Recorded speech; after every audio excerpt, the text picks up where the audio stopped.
anything that may happen Wednesday, good or bad, is not going to derail this team or put them in shock. The Panthers have been there before. Mart is playing for another state title. The Panthers already have 6 titles under their belt, including the 2A Division I crown from a year ago. For the Groover Greyhounds, it's their first trip to state and their first trip to AT&T Stadium.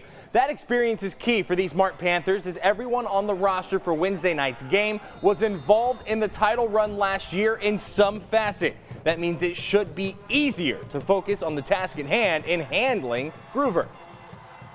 You know, it's going to take an effort, you know, just like last week against Falls City, just like last year against Stratford, you know, and the Refugos. I mean, the best of the best. There's 2 teams left, and it's us, and so we're going to have to play well. We're going to have to do our thing. This one's set for a 7 p.m. kick Wednesday night in Arlington. More with the Panthers tomorrow night.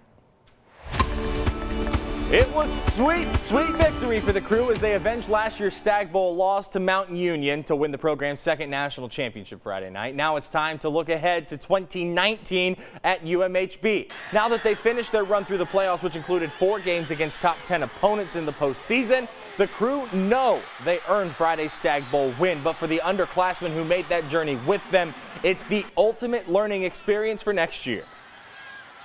Boy, what an incredible teaching and learning experience to have to bow your neck and play those games against Hardin-Simmons and Wisconsin Whitewater and St. John's and then, you know, ultimately get to the national championship game. And I think our guys were just knew they were going to win.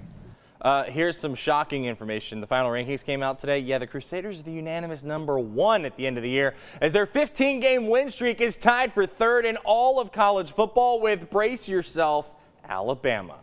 For the Baylor Bears, there is still a bowl game to be played. The Bears are heading back to the basics as they prepare to face Vanderbilt in the Texas Bowl. But these practices wouldn't be possible without the seniors. That's something Matt Rule has said since the Bears beat Texas Tech to clinch bowl eligibility. But for those very seniors, as Chris Platt shared recently, this all started as they walked off the field in Fort Worth last year, finishing Matt Rule's first season in Waco 1-11.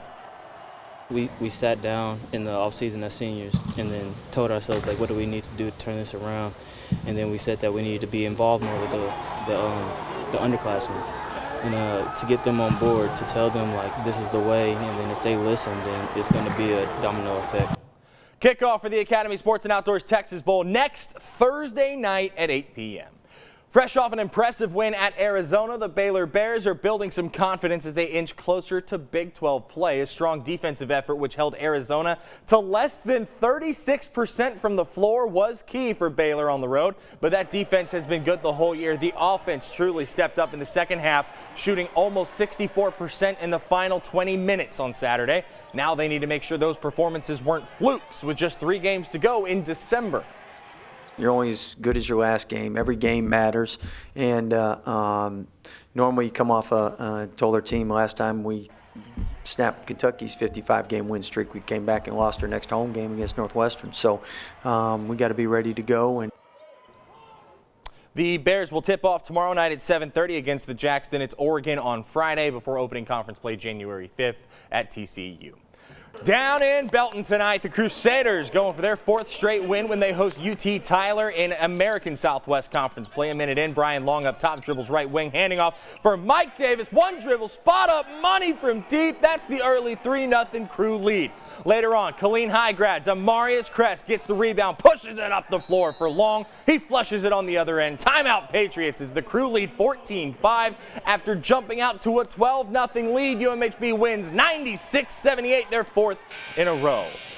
The UMHB women entered today 9-0, looking to jump to 10-0 in the front end of this doubleheader. 4th quarter, Crew up 2. Brooke Elliott, short corner to a spotted up Bethany McLeod off the rim, no good. Rebound, Hannah Holt off the glass and in. The lead is up to 4. The lead's at 5 now. Kendall Rollins on the wing, attacks middle, floater, money. Did you hear the net singing there? That makes the lead 7. She led all scorers tonight with 28 as the Crusaders win 84-73. They're 10-0 on the year. The Spurs looking to win their 5th out of their last 6 games, hosting Joel Embiid and the Sixers tonight. Late first quarter, DeMar DeRozan backs it into the paint, drains the fadeaway 15-footer. That cuts the Philly lead to 4. Minute to go until the half. Embiid double teamed in the lane. He's stripped by Rudy Gay. Gay pushes it up the floor, finds Davis Bertans, and then throws it down with authority. My goodness. That makes the Spurs lead 10. The Spurs demolish the Sixers tonight, 123-96. They've won 5 of their last 6. That's it for sports. We'll see you on the flip side.